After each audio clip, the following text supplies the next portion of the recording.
జగదాత్రి కేదార్ రాజు వాళ్ళని క్వశ్చన్స్ అడగడంతో మమ్మల్ని అవమానిస్తున్నారు అంటూ వాళ్ళు వెళ్ళిపోగానే వైజయంతి ఏడుపు స్టార్ట్ చేస్తుంది. నిషిక కూడా ఇది మంచి సంబంధంలా ఉంది వదిన, ఈ సంబంధాన్ని వదులుకోవడం మంచిది కాదనిపిస్తుంది అని అంటూ ఉంటుంది నిషిక. నీకు పెళ్లి భాగ్యం లేదే, ఇలాగే ఇంట్లో పడి చావు అని శ్రీవల్లిని కొడుతూ ఉంటుంది వైజయంతి. మధ్యలో శ్రీవల్లి ఏం చేసింది, వదలండి అని కేదార్, జగదాత్రి, కౌశికి ముగ్గురు అడ్డుకుంటూ ఉంటారు. ఇంకేంటి, వచ్చిన మంచి పెళ్లి సంబంధం వెళ్ళిపోయింది అని వైజయంతి మళ్ళీ ఏడుపు స్టార్ట్ చేయగానే నేను వెళ్ళి బ్రతిమిలాడి తీసుకొస్తాను అని కౌశికి అంటుంది. మాటలంది వాళ్ళు, నువ్వు వెళ్తే వస్తారా, వాళ్ళని కూడా రమ్మను అని దాత్రి కేదార్లని ఉద్దేశించి వైజయంతి అనగానే అలాగే అంటూ అందరూ బయటికి వెళ్తారు. ఇంకా రావట్లేదు అని రాజు వాళ్ళు ఎదురు చూస్తూ వాళ్ళు రావడం చూసి కార్ ఎక్కబోతుండగా ఆగురాజు అని అంటుంది కౌశికి. ఏంటి మేడం, ఎందుకు వచ్చారు బయటికి అంటూ ఉండగా మేము చేసింది తప్పే అని అంటుంది కౌశికి.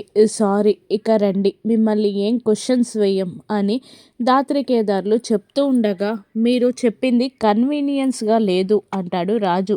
దాంతో వైజయంతి కోపంగా దగ్గరికి వచ్చి ఎక్స్ట్రాలు చేయకుండా లోపలికి పద అని తిట్టడంతో అందరూ కలిసి లోపలికి వెళ్తారు. జగదాత్రి కేదార్లు మాత్రం అక్కడే కార్ దగ్గర నిలబడిపోతారు. దాత్రి కార్ని అనుమానంగా చూస్తూ ఉంటుంది. ఏంటి దాత్రి ఇంత అనుమానంగా చూస్తున్నావు అని అడుగుతుండగా ఈ కారు నెంబర్ ప్లేటు, ఈ స్టిక్కర్ అంతా చూస్తుంటే ఏదో గుర్తొస్తుంది, వీళ్ళు ఫ్రాడ్ అని పక్కగా తెలిసిపోతుంది అని అంటుండగా అవును నాకు అదే అనిపిస్తుంది అని అంటూ ఈ కార్ని ఎక్కడ చూసాం అని గుర్తు తెచ్చుకుంటూ ఉంటారు దాత్రి కేదార్. దాత్రికి గుర్తొచ్చింది అంటూ ఆ రోజు జరిగింది చెప్పడం గుర్తు చేస్తుంది. డ్రగ్స్ కేస్ని డీల్ చేస్తున్నప్పుడు మాల్ బయటికి వెళ్తున్నప్పుడు మనం అక్కడ కాపు కాసని చూసావా, అప్పుడు ఈ కార్లోనే కదా ఒక అమ్మాయిని కిడ్నాప్ చేసి పట్టుకొని వెళ్ళిపోతుండగా మనం ఆ అమ్మాయిని కాపాడి వాళ్ళని చితకబాదాం అని ఆ రోజు జరిగిందంతా చెప్పేస్తుంది దాత్రి. అవును వీళ్ళు నిజంగా ఫ్రాడ్ నా కొడుకులే, వాళ్ళ సంగతి చెప్తాను అని అంటూ ఉండగా వద్దు, ఇప్పుడు ఏమని చెప్తావు అని అంటూ ఉండగా అది రెంటల్ కార్ అని చెప్తా అని అంటూ ఉంటాడు కేదార్. నీకెలా తెలిసింది అంటూ ఉండగా డ్యూటీలో ఉన్నప్పుడు అంటూ నాలిక కరుచుకుంటాడు కేదార్. మనం ఏం చెప్పినా వైజయంతి అత్తయ్య గొడవ పెద్దది చేస్తుంది, వైజయంతి అత్తయ్యతోనే ఈ సంబంధం క్యాన్సిల్ అయ్యేలా చేయాలి అంటుంది దాత్రి. ఇద్దరు లోపలికి వెళ్తారు. ఇక ఏమనుకోకండి అని రాజుని అందరూ అడుగుతూ ఉంటారు.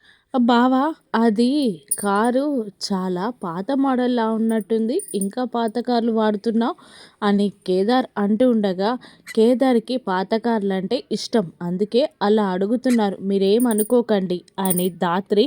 ఇద్దరు వెటకారంగా మాట్లాడుతూ ఉండగా ఇంత ఆస్తి ఉండి ఇంకా పాత కార్లలో తిరుగుతున్నారని ఎగతాళి చేస్తున్నారా అని వైజయంతి అంటూ ఉంటుంది. అలా కాదు, అంత ఆస్తి అంటున్నారే తప్ప ఎక్కడా కనిపించట్లేదు అని మెల్లిగా గునుగుతూ ఉంటారు దాత్రి కేదార్. ఇక ఏమంటున్నావు బాబు అని ఆవిడ అడుగుతుండగా ఏం లేదు అంటాడు కేదార్. ఇక అడగడానికి రాజు ఏదో మొహమాట పడుతూ ఉండగా అడుగుమన్నట్టు తల్లి తండ్రి సైగ చేస్తూ ఉంటారు. ఏంటి రాజు అడుగు, మొహమాట పడకు అని అంటూ ఉంటుంది కౌశికి. ఒక వారం రోజుల్లోగా ఎంగేజ్మెంట్ పెట్టుకుందాం అంటాడు రాజు. అలాగే అంటారు వాళ్ళు. అది అది అది అని అంటూ ఉంటాడు రాజు. మొహమాటం అవసరం లేదు రాజు, అడుగు అని మళ్ళీ కౌశికి అనగానే పెళ్లి పిల్లకి బంగారు నగలు పెట్టాక వట్టి చేతులతో మేము వెళ్ళకూడదు, అది మా ఆచారం, ఏదైనా పర్లేదు మాకు మీరివ్వాలి, ఇది ఆచారం కాబట్టి అడుగుతున్నాం అనగానే వైజయంతి, నిషిక, దాత్రి కేదార్లు అందరూ షాక్ అవుతారు. కౌశికి, సుధాకర్, యువరాజ్ మాత్రం హ్యాపీగా చూస్తూ ఉంటారు. మాకు లేక కాదు, ఎంత పెట్టినా మీ అమ్మాయికే, కానీ మా ఆచారం కాబట్టి నోరు తెరిచి అడుగుతున్నాం అని రాజు తండ్రి అంటూ ఉండగా అవునా అంటాడు కేదార్. అరే మర్యాదగా వెళ్ళరా అని వైజయంతి బెదిరిస్తూ ఉంటుంది. అని లైట్ తీసుకుంటాడు రాజు. మేమేమో లక్షలు కోట్లు కార్లు బంగ్లాలు అడగట్లేదు, కానీ మా అన్న కొడుకైతే ఆ రోజు ఫ్లాటు కారు రూ. 1,00,00,000 అన్నీ ఇచ్చారు అని అంటూ ఉండగా నవ్వుతూ ఉంటారు కౌశికి, సుధాకర్. మేము ఇస్తాం బాబు అంటూ ఉండగా వద్దబ్బడో అని అంటూ ఉంటుంది వైజయంతి. ఇటువంటి ఆచారం మనకు లేదు కదా అని వైజయంతి అంటూ ఉండగా వాళ్ళు అడుగుతున్నారు కదా అంటుంది కౌశికి, సుధాకర్. యువరాజ్ కూడా సపోర్ట్ చేస్తూ ఉంటాడు చెల్లి అన్న ప్రేమతో. వెళ్ళరా అని బెదిరిస్తూనే ఉంటుంది వైజయంతి. కానీ రాజు పట్టించుకోడు.